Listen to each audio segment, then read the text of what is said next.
생명의 생가 이영훈 목사입니다. 주 안에서 평안하신지요?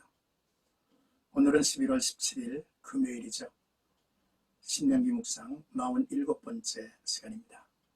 19장 14절에서 21절까지 경계표와 증인제도라는 내용입니다. 본문은 이스라엘 백성이 가나안 땅에서 사회 안정을 이루며 사는데 필요한 중요한 법규를 소개하고 있습니다. 먼저 이스라엘 공동체의 질서 유지를 위해 도피성 제도에 대하여 언급한 모세는 이제 인간 생활과 불가분의 관계에 있는 토지에 대하여 언급하죠. 그리고 이어서 재판에 관한 규례를 말씀하고 있습니다. 먼저 14절, 이웃의 경계표를 옮기지 말라 했습니다. 가나안에 들어가 처음 땅을 배분하고 나면 땅의 주인을 알기 위해 그어놓은 경계선의 경계표가 세워질 것입니다. 하나님은 조상이 정한 내 이웃의 경계표를 자기 토지 확장을 위해서 몰래 혹은 강제로 옮기지 말라고 명령하십니다. 여기 경계표란 돌이나 기둥으로 이웃 간의 땅의 경계표시죠. 가나안에 들어가 사회를 구성하게 되면 남의 토지나 영역을 침범하는 것을 예상하고 미리 당부한 말씀입니다. 또한 남의 재산이나 이익이나 사생활을 범하지 말라는 뜻도 담겨 있습니다. 그렇습니다. 경계표를 지계석이라고도 하죠. 이는 현대의 등기 제도에 해당할 것입니다. 따라서 경계표를 임의로 옮긴다는 것은 곧 남의 전답을 강탈하는 범법 행위에 속하는 것으로서 십계명의 8과 또 제10계명을 어긴 것이 될 것입니다. 이제 15절에서 20절까지는 위증하는 자가 있어 어떤 사람이 악을 행하였다고 말하면 이라는 내용인데요. 이스라엘 사회에서는 어떤 일을 확정하거나 판단 혹은 재판할 때는 반드시 증인을 세우도록 했습니다.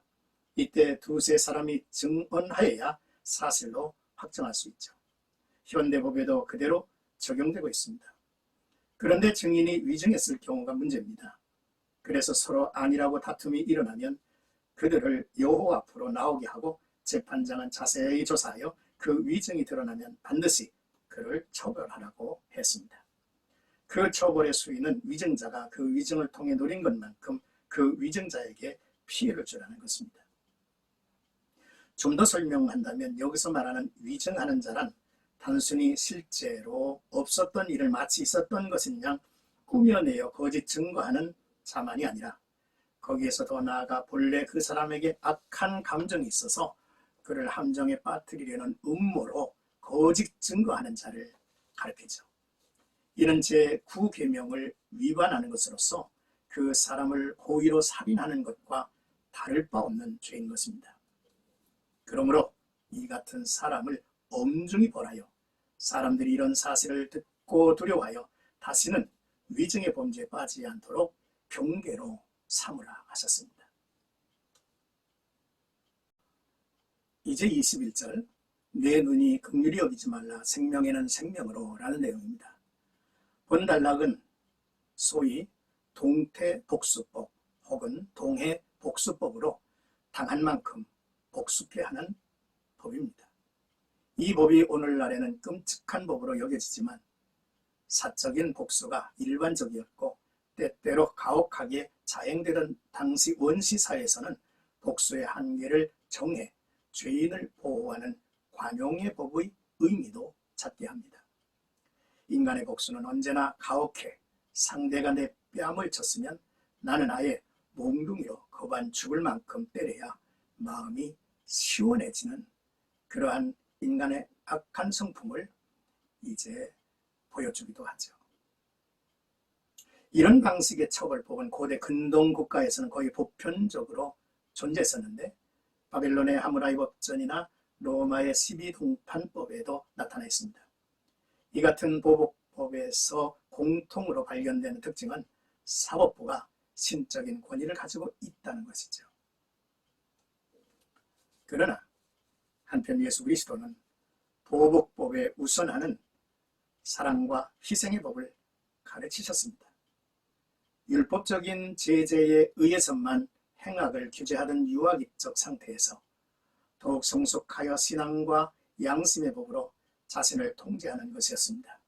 즉, 옳은 뺨을 치면 왼 뺨까지도 돌려대라 라는 것으로 단순히 법적인 처벌에 의해서만 신앙의 공동체를 유지하던 구약적 방법에서 사랑의 법으로 상대를 굴복케 함으로써 내적인 믿음으로 더욱 확고하게 공동체가 결속할 수 있도록 하는 가르침인 것이죠.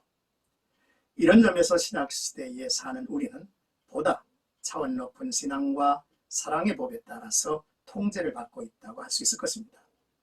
모든 법의 최종 목적은 범죄 예방이라고 할 수 있습니다. 사랑하는 생각가족 여러분, 남의 경계표를 지키는 것은 자기의 것을 지키는 것입니다. 탐심은 우상숭배라 했죠. 더욱 성실하게 살며 있는 것으로 감사와 행복을 만드는 성도가 되어야 할 것입니다. 지금 우리는 또 눈은 눈으로 이는 이로 갚으라 하였다는 것을 너희가 들었으나 나는 너희 원수를 사랑하며 너희를 핍박하는 자를 위하여 기도하라. 이같이 한즉 하늘에 계신 너희 아버지의 아들이 되리니 라고 하는 예수님의 가르침을 진실하게 배워야 합니다.